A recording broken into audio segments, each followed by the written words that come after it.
siya ang akusado, it would be best that he focuses his defense on proving his innocence rather than dragging our work as legislators into their mess.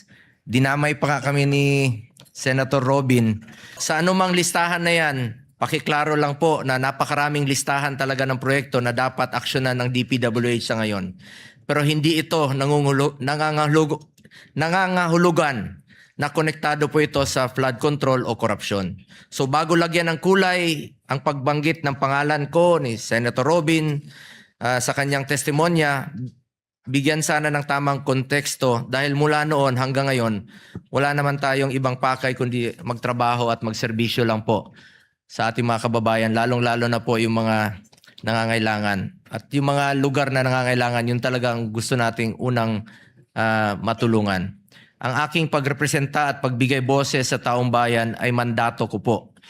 Hindi yan pangingialam o pag-iimpluwensya sa maling paraan sa trabaho ng iba, lalo na po sa ekotibo. Mr. President, I just want to manifest in relation to the testimony of Mr. Bonoan earlier in the Sandigan Bayan. Mahirap po mag-react sa isang issue na hindi natin alam anong pinagbabasihan at ano ang motibo. Marahil mas mabuting ibalik ang tanong sa nagbanggit nito. Base sa sinabi ni Mr. Bonoan, parte ito ng kanyang testimony sa Sandigan Bayan kung saan may hinaharap siyang kaso. Siya ang akusado, it would be best that he focuses his defense on proving his innocence rather than dragging our work as legislators into their mess. Dinamay pa nga kami ni Senator Robin. Una sa lahat, kung may ipinasang listahan ng isang undersecretary niya sa kanya ng mga proyektong galing daw sa opisina ng isang senador, anong listahan ba ang tinutukoy niya? Dahil sigurado po ako na wala naman tayong ipinasang listahan kay Yusek Bernardo. Gayunpaman, kaysa lagyan agad ng mali siya, natural naman na magkaroon ng koordinasyon at komunikasyon ang legislatura at ehekutibo, lalo na sa pagdating ng pagbantay ng tamang implementasyon ng mga proyekto. Halimbawa, simula nang naging senador ako, madalas ko pong kinakalampag ang mga departamento kapag may hinaing, request o report na nakakarating sa aking opisina, lalo na sa malalayong lugar na hindi pa tapos yung proyekto, kailangan ng mga completion. Mas bibigyan sana natin ng prioridad ito to make it operational at magamit po ng ating mga kababayan. Kasama na dyan ang mga nagpa-follow up ng mga proyektong pang local development na hindi na-actionan at na-implementa ng maayos. Parte naman dyan parte ng mandato ng senador bilang representanteng pang-nasyonal. Yan naman po ang ating trabaho na tugunan kaagad ito at maparating sa tamang ahensya. At hanggang ngayon, marami pa rin pumipila sa aming opisina. Hanggang ngayon, na humingi ng tulong, hindi pa nila nagagamit ito, kailangan tapusin, kailangan mapondohan. Sir, unahin nyo naman yung lugar namin, fourth class municipalities kami, tulungan nyo kami. Hanggang ngayon po, lalong-lalo na po ako, ang hirap po ng buhay ko dahil naging parte po ako ng previous administration, kailangan ko ng soft landing na mapaintindi sa kanila na hindi ko na po matutulungan gaya ng ginagawa natin noong mga nakaraang taon, noong 6 years po na sa previous administration ni Pangulong Duterte. Parte rin po ng trabaho natin na bantayan ang implementasyon ng mga batas na ating pinasa rito. Oversight function natin yon. Kasama na dyan ang national budget bawat taon na naglalaman rin po ng mga proyektong nasa ilalim ng DPWH.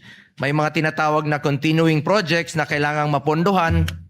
Mayroon rin mga proyektong nasa GAA kung nung nakaraang taon na hanggang ngayon, yun nga po ang isa sa mga problema, no? Kami pa yung nadamay dito na sa totoo lamang po, kami yung less privileged dito. At alam naman po ng mga kasamahan natin yan for the past 3 years na ako mismo, yung mga proyekto nga po na nabilong po dun sa FLR, yung for later release, at hindi nare-release yung pondo at hindi naumpisahan.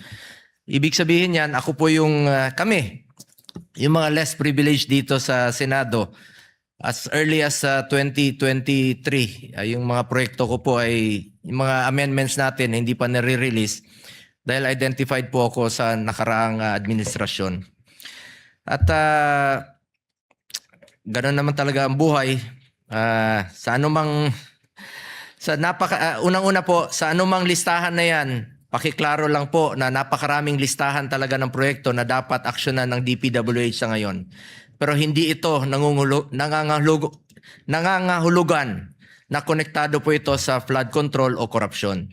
So bago lagyan ng kulay ang pagbanggit ng pangalan ko ni Senator Robin sa kanyang testimonya, bigyan sana ng tamang konteksto dahil mula noon hanggang ngayon, wala naman tayong ibang pakay kundi magtrabaho at magserbisyo lang po sa ating mga kababayan, lalong-lalo na po yung mga nangangailangan. At yung mga lugar na nangangailangan, yun talagang gusto nating unang matulungan. Ang aking pagrepresenta at pagbigay boses sa taong bayan ay mandato ko po. Hindi yan pangingialam o pag-iimpluwensya sa maling paraan sa trabaho ng iba, lalo na po sa ekotribo. Ulitin ko lang po, kami yung mga less privileged dito for the past 3 years. In fact, yung mga 2025, 2024 to 2026, hanggang ngayon po hindi na re-release yung mga proyekto. Kahit na yung iba po ay pinaghirapan natin nung hinimay natin, Mr. President, during amendments.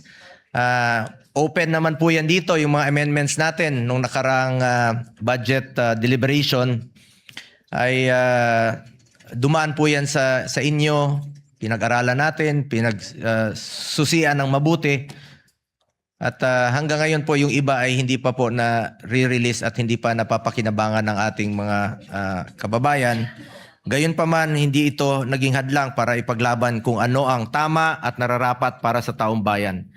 Patuloy akong maninindigan laban sa anumang klase ng korupsyon at tulad ninyo, hangad ko rin na magkaroon ng hustisya dito sa flood control scandal.